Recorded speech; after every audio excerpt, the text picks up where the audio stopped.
कुरान पाक में अल्लाह तबारक व तआला ने इरशाद फरमाया अकीमुस्सलाह कि नमाज को कायम करो। और एक और मकाम पर अल्लाह तबारक व तआला ने कुरान पाक में इरशाद फरमाया इन्नस्सलाता तन्हा अनिल फहशाइ वल मुनकर कि बेशक नमाज बेहयाई और बुराई से रोकती है। अब सवाल पैदा ये होता है कि नमाज बेहयाई और बुराई से रोकती है, लेकिन देखा यह जाता है कि बहुत सारे लोग नमाज पढ़ने के बावजूद भी झूठ भी बोलते हैं, गुनाहों में मुब्तला हैं, मुख्तलिफ़ बीमारियों में गुनाहों के अंदर वो मुब्तला हैं। तो नमाज तो गुनाहों से बचाती है, तो वो लोग तो नमाज के बावजूद भी ऐसे कामों में मुब्तला हैं। तो इस हवाले से उलमाए इस्लाम ये रहनुमाई फरमाते हैं कि जिस तरह नमाज पढ़ने का हक़ है, उस अंदाज में जब नमाज को ना पढ़ा जाए तो इस सूरत के अंदर वो फ़वाइद हासिल नहीं होते। और बाज़ उलमा ने बड़ा खूबसूरत जवाब दिया कि कुरान पाक की आयत बिल्कुल बरहक और सच है कि बेशक वो नमाज जो है, बेशक नमाज बेहयाई और बुराई से रोकती है, क्योंकि जितनी देर तक बंदा नमाज पढ़ रहा है उतनी देर तक वो बंदा जो है बेहयाई और बुरे कामों से बचा हुआ है। इसलिए कुरान पाक जो है वो बिल्कुल बरहक है।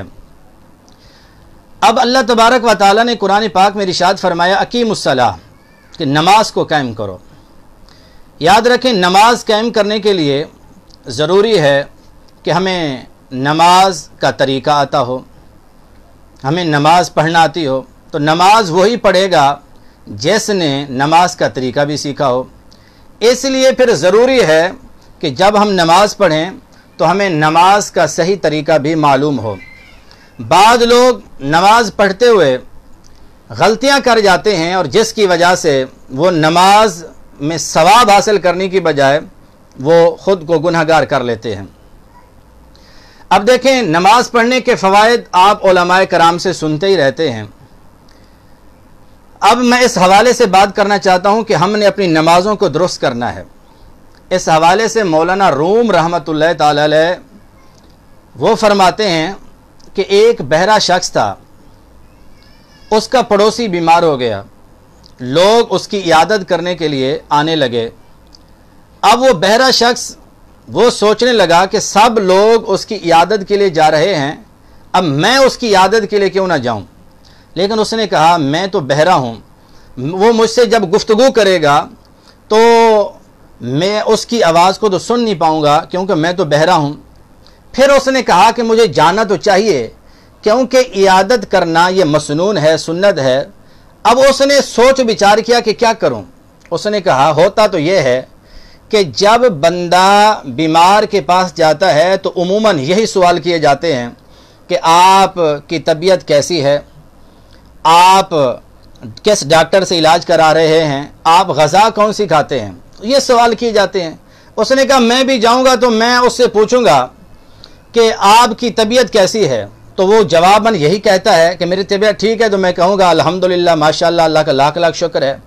दूसरा जवाब कि आप किस डॉक्टर से इलाज करा रहे हो, तो किसी काबिल तबीब का नाम लेगा तो मैं कहूँगा अल्हम्दुलिल्लाह बहुत अच्छा तबीब है, उसी से इलाज कराते रहो। और मैं उससे पूछूंगा कौन सी ग़ज़ा खाते हो, तो बीमार अक्सर नरम और खिचड़ी वगैरह कोई ग़ज़ा खाते हैं, तो वो बताएगा, मैं कहूँ बहुत अच्छी ग़ज़ा है, वही खाते रहो। अब हुआ ये कि वो चल पड़ा, सवाल जहनों में उसने बना लिए। जब वो वहाँ पहुँचा उसने सलाम किया, बैठ गए, कहा भाई क्या हाल है, आपकी तबीयत कैसी है। वो कहा मैं बीमारी से मर रहा हूँ, मेरी तबीयत बहुत बुरी है। आगे से उसने कहा अल्लाह का लाख लाख शुक्र है, अल्लाह का लाख लाख शुक्र है। अब वो जो बीमार था वो और गुस्से में आ गया, मैं बीमारी में मर रहा हूँ और ये कहता अल्लाह का लाख लाख शुक्र है। उसने दूसरा सवाल किया, हजरत ये बताएं कि आप किस तबीब से इलाज करा रहे हो। अब वो तो गुस्से में था, उसने कहा जी मैं मालिकुल मौत से इलाज करा रहा हूँ। अब बहरे ने कहा माशाअल्लाह वो बहुत अच्छा तबीब है, उसने जिसका भी इलाज किया है वो बिल्कुल ठीक हो गया, लिहाजा उसी से इलाज कराना। अब और गुस्से में आ गया और उसने कहा जी अच्छा ग़ज़ा कौन सी खा रहे हो। उसने कहा मैं ज़ार खा रहा हूँ। उसने कहा बिल्कुल ये ग़ज़ा खाना, इससे खाओगे तो तुम्हें शिफा मिल जाएगी। वो गुस्से में आया और कहा यहाँ से भाग जा, तू तो मुझे मारने के लिए आया है या इयादत करने के लिए आया है। تو اب ہوا کیا؟ مولانا روم رحمۃ اللہ تعالی علیہ یہ مثال دے کر کیا سمجھانا چاہتے ہیں؟ مولانا روم رحمۃ اللہ علیہ فرماتے ہیں کہ جس طرح وہ بندہ اپنے گمان میں یہ سوال بنا کر گیا کہ میں اس سے یہ سوال کروں گا، وہ جواب دے گا تو وہ راضی ہو جائے گا، لیکن وہ اس کا الٹا ہو گیا اور وہ اس کو ناراض کر کے چلا آیا۔ مولانا روم رحمۃ اللہ فرماتے ہیں کہ ہم نماز پڑھتے ہیں اس لیے کہ رب راضی ہو، لیکن جب ہم نماز پڑھنے میں غلطیاں کریں گے اور صحیح طور پر جو نماز پڑھنے کا طریقہ ہے اس طریقے پر جب ہم صحیح طور پر نماز کو ادا نہیں کریں گے تو بجائے ہم رب کو راضی کرنے کے ہم خود کو گناہ گار کر لیں گے اور ہم عذاب میں پھر مبتلا ہوں گے، کیونکہ نماز کو سیکھنا، اس کے مسائل کو سیکھنا یہ ہر مسلمان پر لازم اور ضروری ہے۔ ایک اور مثال مولانا روم رحمۃ اللہ علیہ دیتے ہیں کہ 4 جاہل تھے جنہیں مسائل شریعہ نہیں آتے تھے، نماز کا طریقہ بھی انہیں صحیح نہیں آتا تھا۔ وہ چاروں دوست سفر کر رہے ہیں، ایک مقام پہ پہنچے کہ نماز عصر کا وقت آ گیا۔ انہوں نے دیکھا کہ مسجد قریب ہے، چلو جا کر ہم نماز پڑھ لیتے ہیں۔ جب وہ نماز پڑھنے کے لیے گئے تو انہوں نے کہا کوئی ہے ہی نہیں، تو چلو ہم جماعت کراتے ہیں۔ اب ان میں سے ایک بندہ جماعت کرانے کے لیے آگے بڑا، امام بنا، 3 پیچھے مقتدی بن گئے۔ اب یہ جماعت کرا رہے ہیں کہ پیچھے ایک شخص آ گیا اور اس نے اذان دینا شروع کر دی۔ جب اس نے اذان دی تو وہ 3 شخص جو مقتدی تھے ان میں سے ایک بولا کہ اس نے بول کر کہا کہ بھائی نماز ہو رہی ہے، اب دوبارہ اذان نہ دو۔ اب اس کے ساتھ ایک دوسرا جو مقتدی ہے وہ اس کو کہتا ہے کہ جب نماز ہو رہی ہو تو نماز میں نہیں بولتے۔ اب اس کے ساتھ تیسرا کھڑا تھا، اس نے کہا واہ واہ، دوسروں کو سمجھا رہا ہے نماز میں نہیں بولتا اور خود بول رہا ہے۔ اب آگے امام صاحب کھڑے تھے تو امام صاحب نے کہا کہ شکر ہے یہ سارے بول رہے ہیں میں نہیں بول رہا۔ تو اب نتیجہ کیا نکلا کہ سب نے اپنی اپنی نماز فاسد کر لی۔ اب یہ کیا تھا؟ مولانا روم رحمۃ اللہ فرماتے ہیں کہ ہوا یہ کہ وہ سارے بول پڑے، کیونکہ انہیں اس طریقے کا علم نہیں تھا، مسائل شریعہ سے واقفیت نہیں تھی، تو اس وجہ سے انہوں نے اپنی نمازوں کو خراب کر لیا۔ اس لیے مسلمان پر لازم اور ضروری ہے کہ وہ نماز پڑھتا ہے تو نماز کے طریقے بھی اور اس کے مسائل جاننا بھی اس پر لازم اور ضروری ہے۔ اور دیکھیں، نماز کے حوالے سے ایک بات میں آپ کو یہ بتاتا چلوں کہ امام مالک رحمۃ اللہ تعالی علیہ جب آپ کا آخری وقت تھا، اس وقت آپ سے بڑے بڑے علماء کرام ملنے کے لیے آئے۔ حضرت یحییٰ بن یحییٰ وہ فرماتے ہیں کہ ہم جو ہے امام مالک سے ملنے کے لیے گئے تو وہاں پر مجھ سمیت 130 علماء حاضر تھے۔ فرماتے ہیں کہ حضرت امام مالک رحمۃ اللہ علیہ سے گفتگو ہونا شروع ہوئی تو گفتگو کے دوران فرماتے ہیں کہ بات چلتے چلتے پھر بات یہاں تک پہنچی، فرماتے ہیں کہ امام مالک نے ربیع کی ایک روایت بیان کی۔ فرماتے ہیں کہ وہ کیا کہ امام مالک آخری وقت ہے امام مالک کا، اور اس آخری وقت میں بھی امام مالک روایت کو بیان کر رہے ہیں، مسائل شریعہ کو بیان کر رہے ہیں۔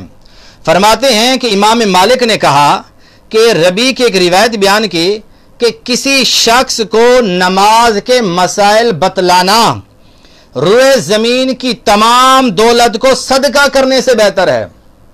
ایک بندہ وہ صدقہ خیرات کرے اور ایک بندہ وہ ہے کہ جو نماز کے مسائل اللہ اکبر لوگوں کو بتلاتا ہے، تو یہ مسائل کا بتلانا جو ہے اس کا بڑا اجر و ثواب ہے۔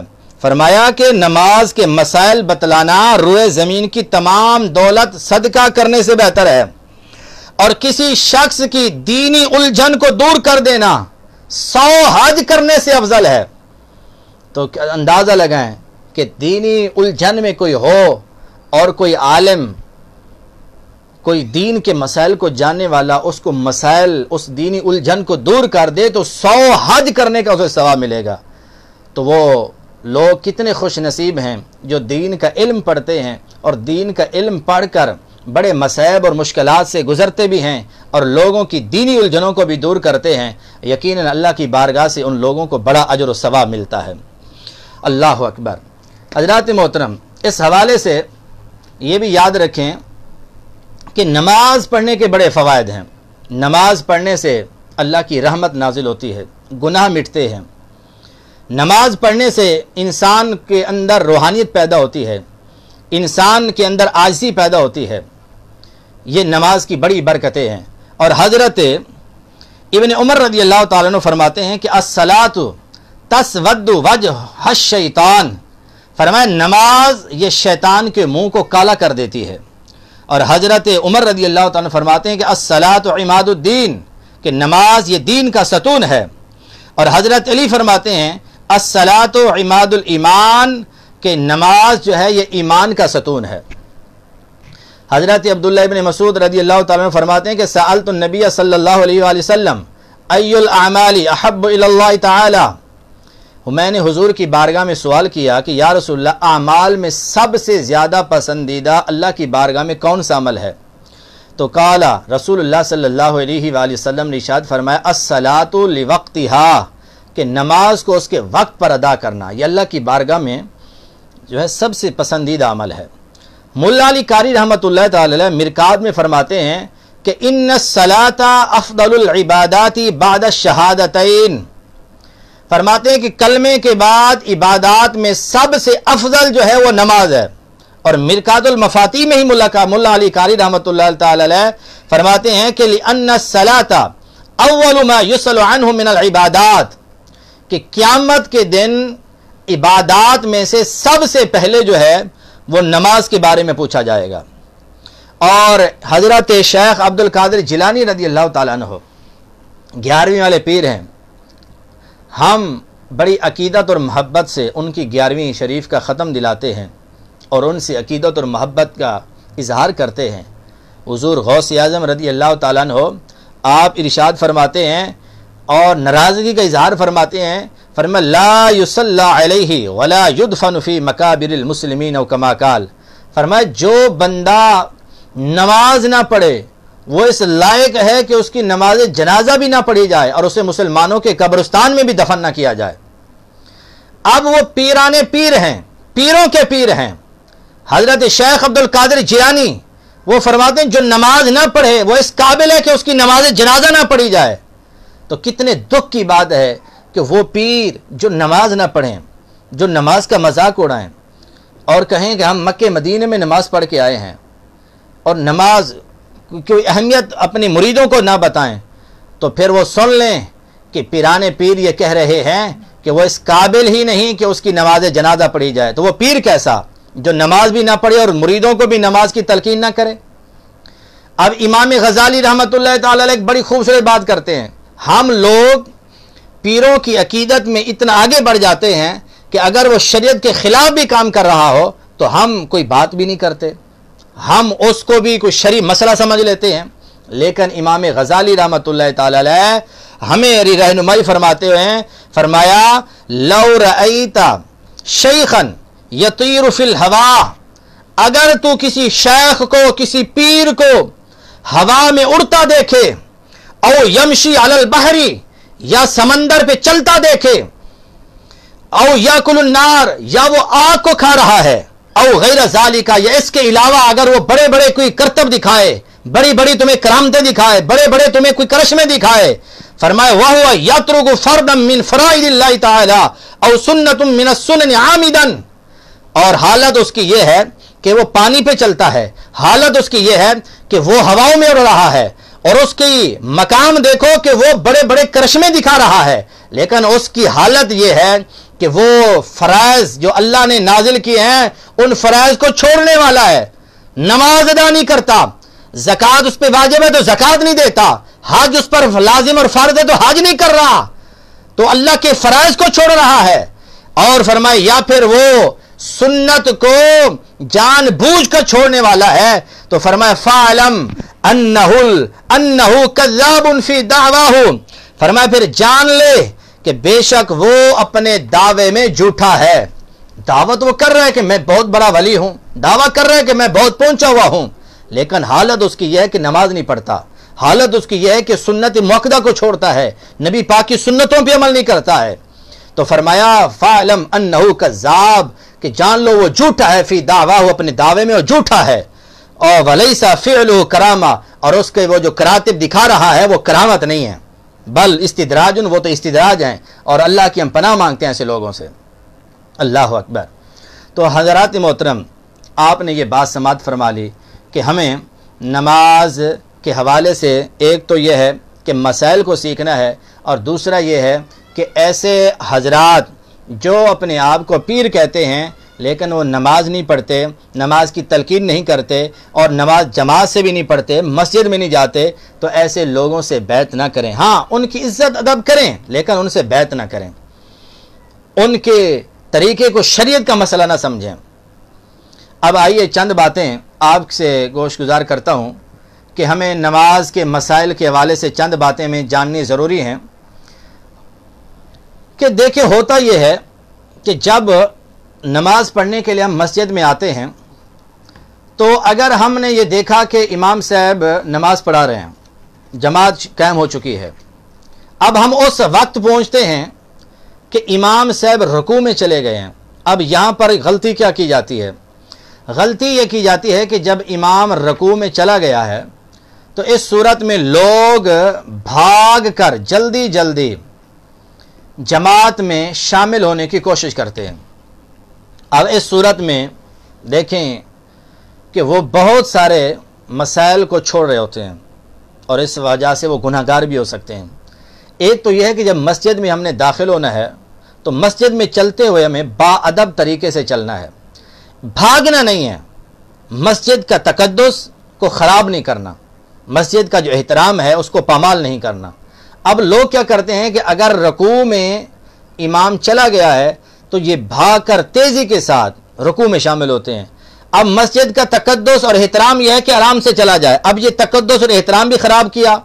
दूसरा यह है कि जब तेज़ी से चला जाएगा इस सूरत में धमक पैदा होगी और इस सूरत में जो नमाज पढ़ रहे हैं और उनकी नमाज की खुशू खुजू भी ख़राब होगा।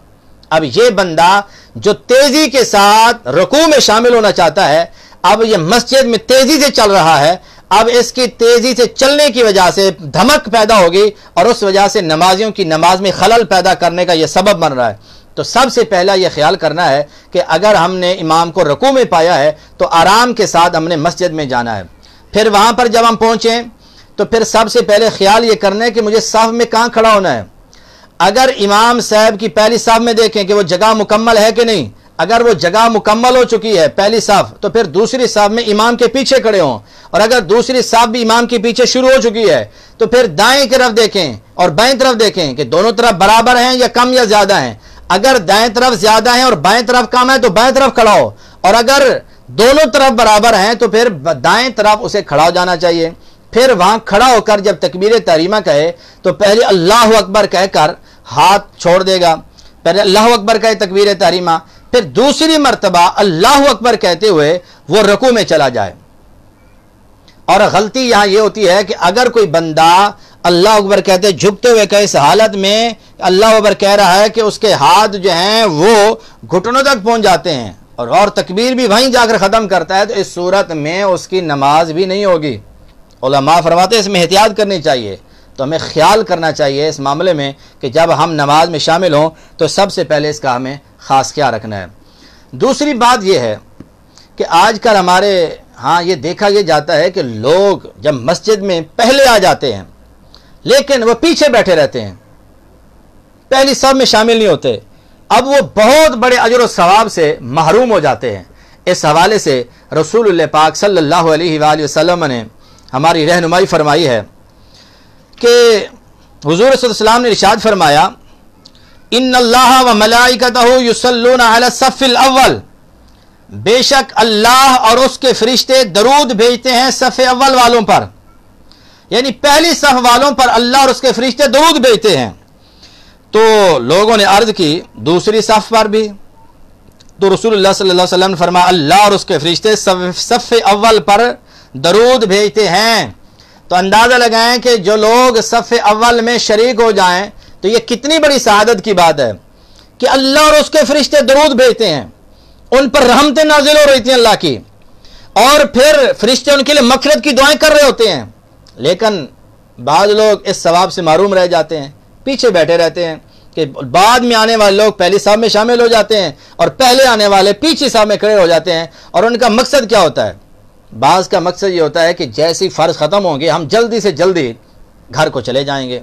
लेकिन इस हवाले से याद रखें रसूलुल्लाह पाक सल्लल्लाहु अलैहि वसल्लम ने इस हवाले से क्या इरशाद फरमाया, नबी पाक सल्लल्लाहु अलैहि वसल्लम ने इरशाद फरमाया कि ये हदीस पाक उम्मुल मोमिनीन सिद्दीक़ा रज़ियल्लाहु तआला से रिवायत है, रसूलुल्लाह सल्लल्लाहु अलैहि वसल्लम ने इरशाद फरमाया, ला यज़ालु कौमुन यतअख़रूना अनि सफ़िल अव्वली हत्ता युअख़िरहुमुल्लाहु फ़िन्नार।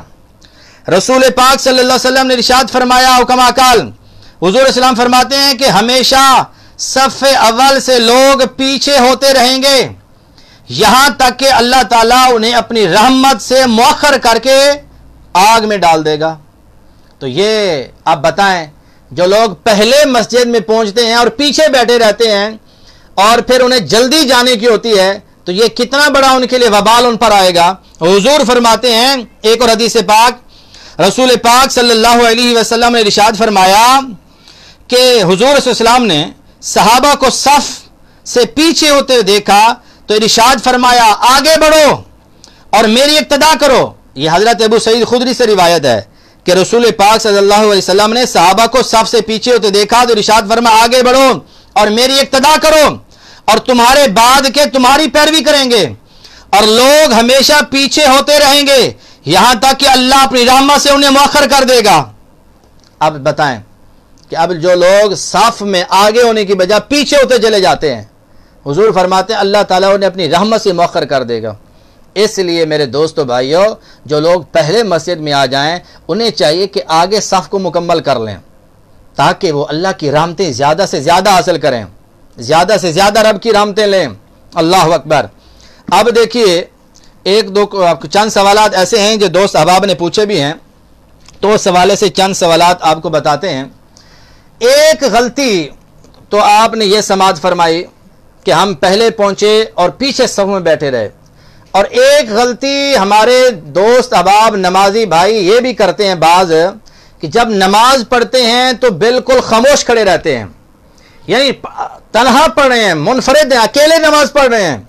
लेकिन जब वो नमाज पढ़ते हैं अल्लाह अकबर कहकर हाथ बांध लिया और अपना बिल्कुल खामोश, होंठ भी बंद हैं, हरकत भी नहीं कर रहे, आवाज़ भी नहीं आ रही, ख्यालात में तसव्वुरात में नमाज पढ़ रहे हैं।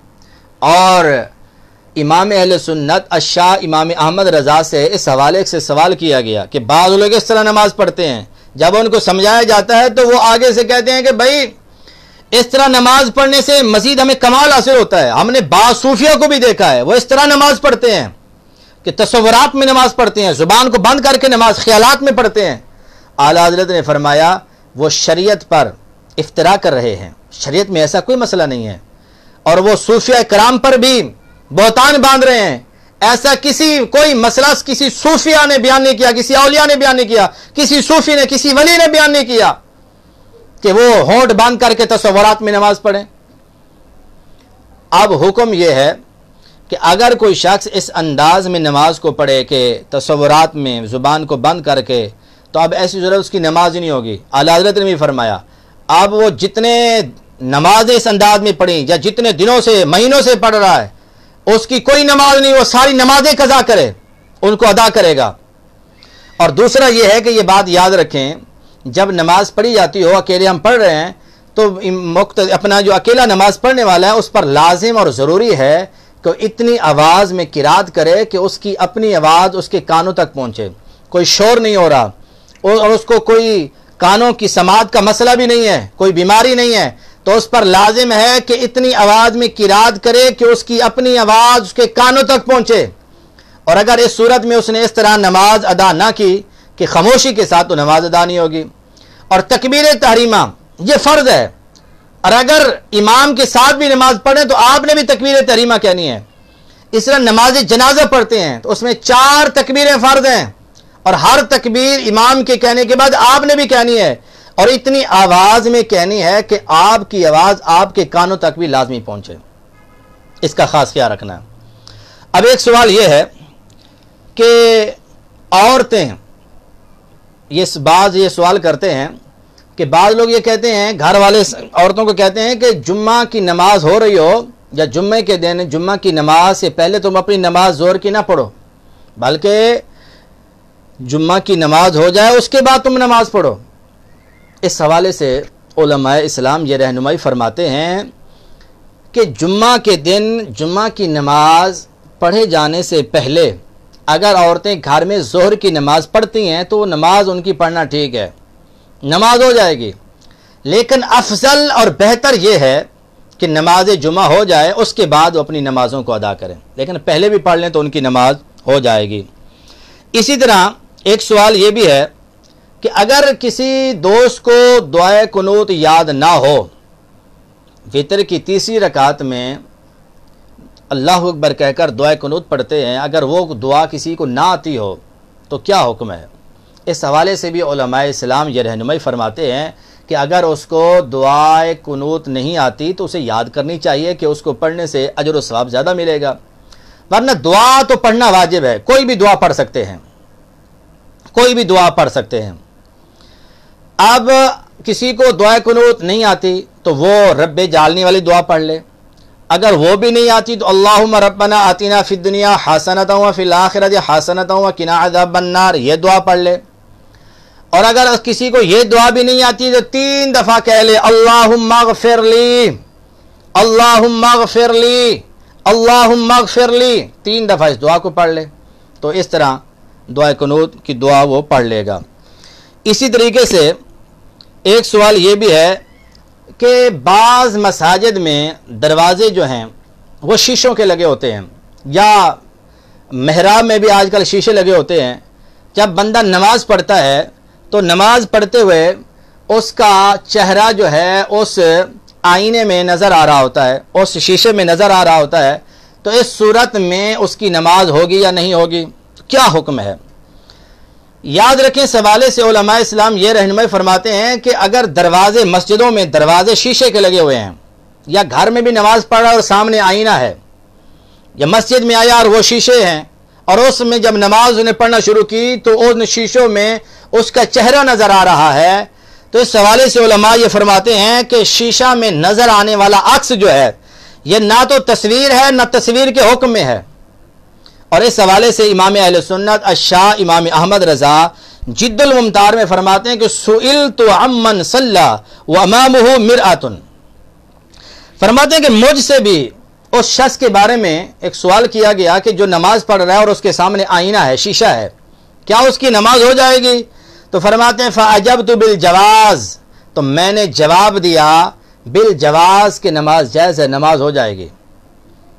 और इसी हवाले से हज़रत अल्लामा अमजद अली आज़मी रहमतुल्लाह तआला फरमाते हैं कि आईना सामने हो तो नमाज पढ़ने में कोई कराहत नहीं है। कराहत की वजह वो तस्वीर है, और शीशे में नजर आने वाला अक्स ना तो ये तस्वीर है ना तस्वीर के हुक्म में है, लिहाजा नमाज पढ़ना बिल्कुल दुरुस्त है। अब जहां तक फतवे का ताल्लुक है कि नमाज होगी या नहीं, तो फतवा तो यही है कि नमाज, जहां तक फतवे का ताल्लुक है तो यही है कि नमाज बिल्कुल दुरुस्त है। लेकिन जहां तक तकवे का ताल्लुक है तो इससे बचना चाहिए, आप थोड़ा दूर हट के पढ़ लें, घर में आईना सामने है तो थोड़ा दूर हट के पढ़ लें। अब एक अहम सवाल यह है कि जब बंदा नमाज पढ़ता है और अगर उसके पास मोबाइल है और मोबाइल के अंदर गाने हैं, मोबाइल के अंदर तस्वीरें हैं और एक्टरों की, फिल्मी एक्टरों की तस्वीरें हैं, गंदी तस्वीरें हैं और गाने भरे हुए हैं, फिल्में भरी हुई हैं, और मेमोरी कार्ड के अंदर, और एक मेमोरी कार्ड में कुरान भी भरा हुआ है और दूसरी तरफ जो है फिल्में ड्रामे भी भरी हुई हैं, और उसको जेब में रख कर बंदा नमाज पढ़े तो क्या नमाज होगी या नहीं होगी? अब इस मसले को समझिए।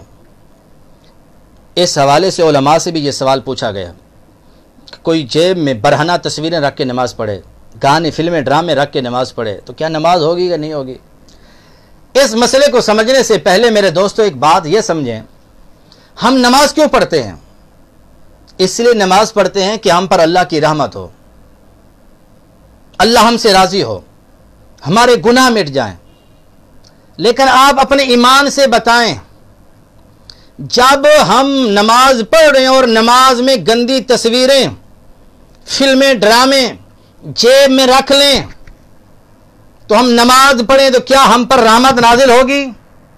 क्या हमसे रब राजी होगा? जब हम दुआ मांग रहे हो अल्लाह हमसे राजी हो जा, अल्लाह हम पर मेहरबानी फरमा, तो बताएं वो दुआ कैसे कबूल हो? खुद इस मामले में अपने ईमान से पूछें, अपने ज़मीर से पूछें کیا اس طرح نماز پڑھنا درست ہے؟ کیا اس طرح جب جنازہ پڑھیں، کبھی ہمارے والدین کا جنازہ پڑھنا پڑ جائے، کسی رشتہ دار کا پڑھنا پڑ جائے، کسی عزیز کا پڑھنا پڑ جائے، اور موبائل میں فلمیں ڈرامے ہیں، بتاؤ وہ نماز ہوگی یا نہیں ہوگی؟ ہم نماز پڑھ رہے ہیں اس لیے کہ اللہ راضی ہو، لیکن حالت یہ ہے کہ نماز پڑھتے ہوئے بھی ہم رب کی رحمتیں لینے کی بجائے، اور اگر ہم رب کے غضب کا شکار ہو رہے ہوں تو بتائیں وہ نماز سے ہمیں کیا فائدہ حاصل ہوگا؟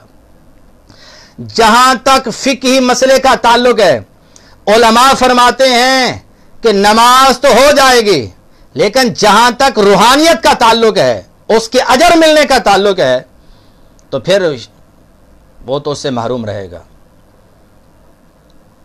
جہاں تک تقوی کا تعلق ہے اس سے بچنا چاہیے۔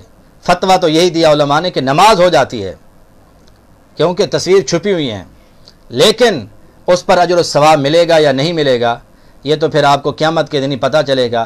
اپنے ضمیر سے اس کا پوچھ لیں کہ نماز اس صورت میں ہوگی یا نہیں ہوگی۔ تو ہمیں اس صورت میں بچنا چاہیے کہ اگر ہمارے موبائل میں فلمیں، ڈرامے اور گندی تصویریں ہیں تو انہیں ڈیلیٹ کر دیں۔ نماز پڑھتے ہوئے نماز میں نقصان ہوگا، نماز کی جو روحانیت ہے اور نماز پڑھنے کی جو خشوع و خضوع اور لذتیں ہیں وہ ختم ہو جائیں گی۔ تو خدا را مہربانی فرمائے، اپنے دل کو بھی ہمیں پاک کرنا ہے اور اپنے موبائل کو بھی ہمیں پاک کرنا چاہیے۔ اسی طریقے سے ہم آخری سوال کی طرف آتے ہیں کہ سوال یہ ہے کہ اگر دوران نماز سر سے ٹوپی گر جاتی ہے تو کیا اسے اٹھا کر ہم سر پہ رکھ سکتے ہیں؟ ایک ہاتھ سے کوئی اٹھا کے سر پہ رکھے، اور دوسرا یہ ہے کہ اگر کوئی بندہ دونوں ہاتھوں سے اٹھا کے سر پہ رکھے تو کیا حکم ہے، یا پھر کوئی تیسرا بندہ اٹھا کر اس کے سر پہ رکھ دے تو کیا حکم ہے؟ دیکھیں اس حوالے سے علماء اسلام یہ رہنمائی فرماتے ہیں کہ اگر بندہ سستی اور کہلی کی وجہ سے ننگے سر نماز پڑھتا ہے تو نماز مکروہ تنزیہی ہے۔ مکروہ تنزیہی ہے مطلب یہ ہے کہ اس سے بچنا چاہیے، ایسا کرنا نہیں چاہیے۔ لیکن اگر کسی بندے کو نماز پڑھنے میں بغیر ٹوپی پہنے خشوع و خضوع حاصل ہوتا ہے تو پھر علماء فرماتے ہیں اس بندے کو چاہیے کہ ننگے سر نماز پڑھے تاکہ اسے خشوع و خضوع حاصل ہو۔